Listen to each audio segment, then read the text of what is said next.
प्रिय विद्यार्थियों, आज हम जिस विषय पर चर्चा करने वाले हैं, प्राचीन भारत के इतिहास में ये एक महत्वपूर्ण विषय है। आज हम चर्चा करेंगे वैदिक सभ्यता के बारे में। इससे पूर्व में हम पहले पढ़ चुके हैं सिंधु सभ्यता के बारे में।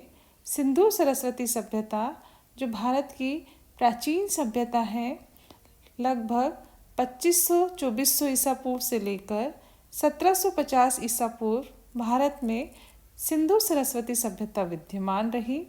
सिंधु सरस्वती सभ्यता, जिसे हड़प्पा सभ्यता के नाम से भी संबोधित किया जाता है, सिंधु घाटी सभ्यता के नाम से भी इसको जाना जाता है, सैंधव वासियों ने एक विस्तृत क्षेत्र पर अपनी सभ्यता की नींव रखी।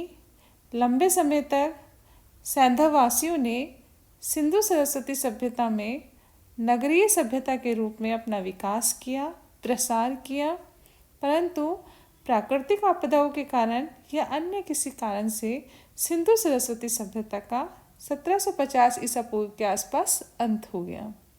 इसके पश्चात जिस सभ्यता के चिन्ह हमें भारत में दिखाई देते हैं वह है वैदिक सभ्यता।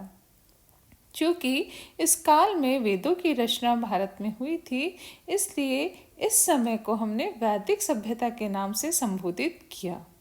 इस सभ्यता के निर्माता आर्यों को माना जाता है।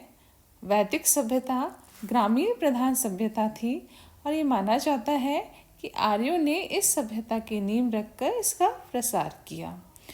वैदिक सभ्यता, जिसमें मुख्यतः 4 वेद, ऋग्वेद, यजुर्वेद, सामवेद और अथर्ववेद तथा अन्य ब्राह्मण साहित्य की रचना हुई, इसीलिए इस समय को हमने वैदिक सभ्यता के नाम से संबोधित किया।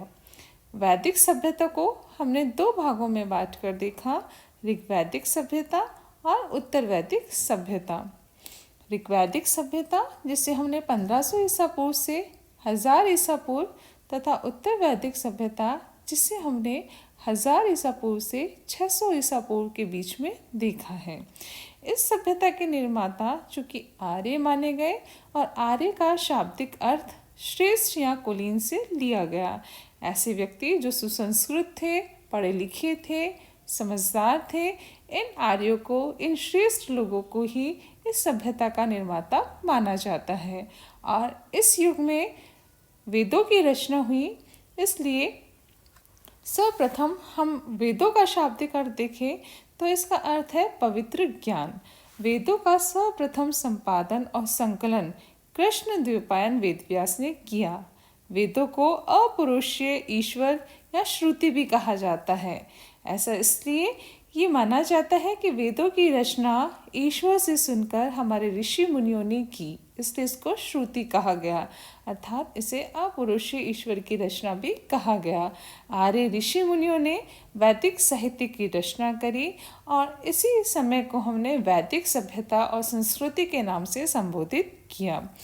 सबसे पहले जो प्रश्न हमारे सामने आता है कि वैदिक सभ्यता के निर्माता जो आर्य थे, ये आर्य भारत के मूल निवासी थे या ये भारत में बाहर से आए थे। इसे लेकर विद्वानों में, इतिहासकारों में एक मत नहीं है।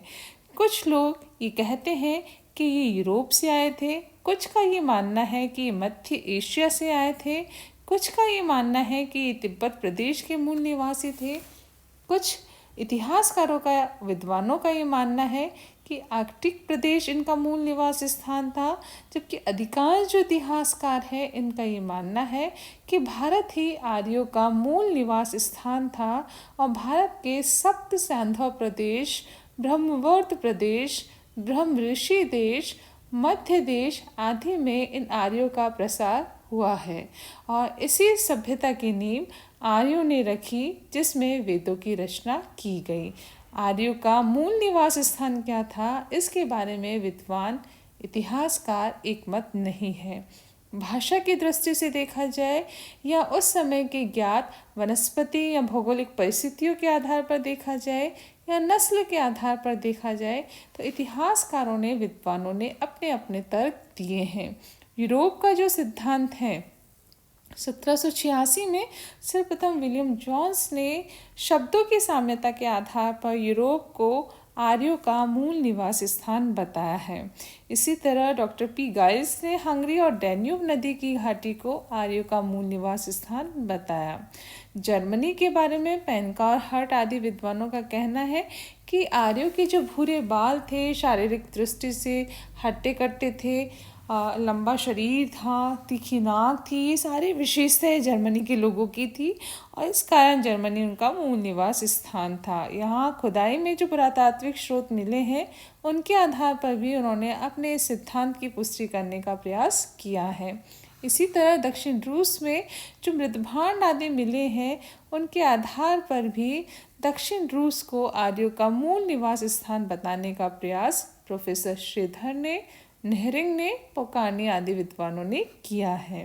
यूरोप के सिद्धांत को यदि नकार दिया जाए जो दूसरा महत्वपूर्ण सिद्धांत हमारे इतिहासकारों ने दिया, मध्य एशिया का सिद्धांत। मैक्स मूलर, एडवर्ड मेयर आदि का ये मानना है कि मध्य एशिया से ही आर्य भारत की ओर आए हैं। यहाँ पर जो प्राचीनतम ग्रंथ है, चाहे ऋग्वेद है, ईरानी ग्रंथ जो है जिंदावस्ता है, इसकी साम्यता को ले ले या वनस्पति और पशु पक्षियों की साम्यता को ले ले, यहाँ जो ग्रंथ और लेख हमें उपलब्ध हुए हैं उनके आधार पर ले ले, तो इन्होंने मध्य एशिया को और बैक्टीरिया आदि को आर्यों का मूल निवास स्थान बताने का प्रयास किया है। इस सिद्धांत की पुष्टि में उन्होंने ये सभी कहा है कि एशिया माइनर में जो बोगजकुई स्थान से एक लेख मिला है, किकुली लेखक का लेख मिला है, मिस्र में अल अमरना नामक स्थान पर जो बेबीलोनियाई लिपि में लेख मिला है, उनके आधार पर इन्होंने मध्य एशिया को आर्यों का मूल निवास स्थान बताने का प्रयास किया है। इसी तरह स्वामी दयानंद सरस्वती ने वेद और आर्य ग्रंथों के आधार पर तिब्बत को आर्यों का मूल निवास स्थान बताया है। इसी तरह हम देखें, पंडित बाल गंगाधर तिलक ने एक बुक लिखी थी, Arctic home of the Vedas. इस किताब में उन्होंने आर्यों को आर्कटिक प्रदेश का मूल निवासी बताने का प्रयास किया है। इन सभी सिद्धांतों के अतिरिक्त जो सबसे महत्वपूर्ण सिद्धांत है जिसे आर्यों का मूल निवास स्थान माना जाता है, वो है भारत प्रदेश का सिद्धांत, जिसमें सप्त सैंधव प्रदेश को डॉक्टर संपूर्णानंद ने और डॉक्टर अविनाश चंद्र ने भारत में आर्यों का मूल निवास स्थान बताया है। सर्वप्रथम हम देख ले ये सप्त सैंधव प्रदेश क्या था। सप्त सैंधव प्रदेश जो 7 नदियों द्वारा सिंचित होता था, जहाँ 7 नदियाँ बहती थी, उन नदियों के नाम से ही इस स्थान का नाम सप्त सैंधव प्रदेश पड़ा।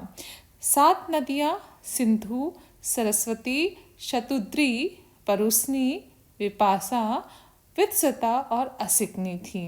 ये इनके प्राचीन नाम हैं। यदि आधुनिक नामों की हम बात करें तो सिंधु, सरस्वती, शतुद्री जिसे सतलज कहा जाता है, परुस्नी जिसे रावी कहा जाता है, विपासा जिसे व्यास कहा जाता है, वित्सता जिसे झेलम कहा जाता है और असिकनी जिसे चिनाव कहा जाता है।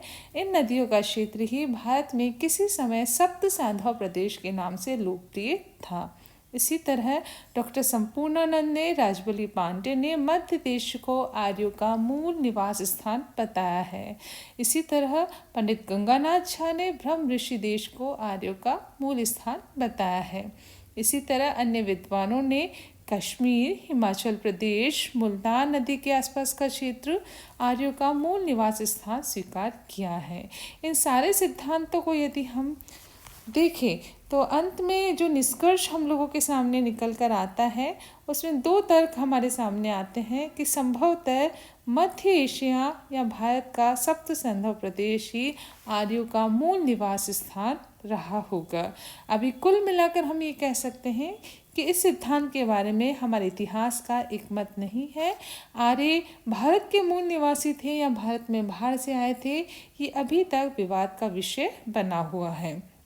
भारत में आर्य संस्कृति का यदि हम प्रसार देखें तो ऋग्वैदिक काल और उत्तर वैदिक काल, चूँकि ऋग्वैदिक काल में ऋग्वेद की रचना हुई जिसे हमने 1500 से 1000 ईसा पूर्व के बीच में देखा, और उत्तर वैदिक काल जिसमें अन्य 3 वेदों और ब्राह्मण साहित्य की रचना हुई, इसे हमने 1000 ईसा पूर्व से 600 ईसा पूर्व के मध्य में देखा।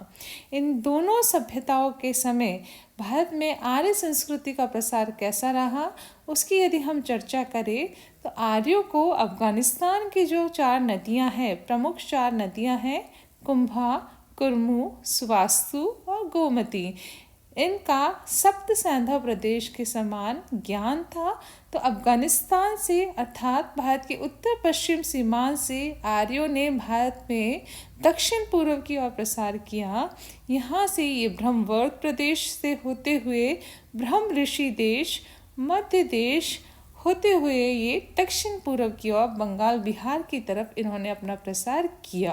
इस तरह से हम देखें तो आर्यों ने भारत में उत्तर पश्चिम से लेकर मध्य देश से होते हुए दक्षिण पूर्व की ओर अपना प्रसार किया और इस तरह उन्होंने भारत में एक विस्तृत क्षेत्र पर शासन किया।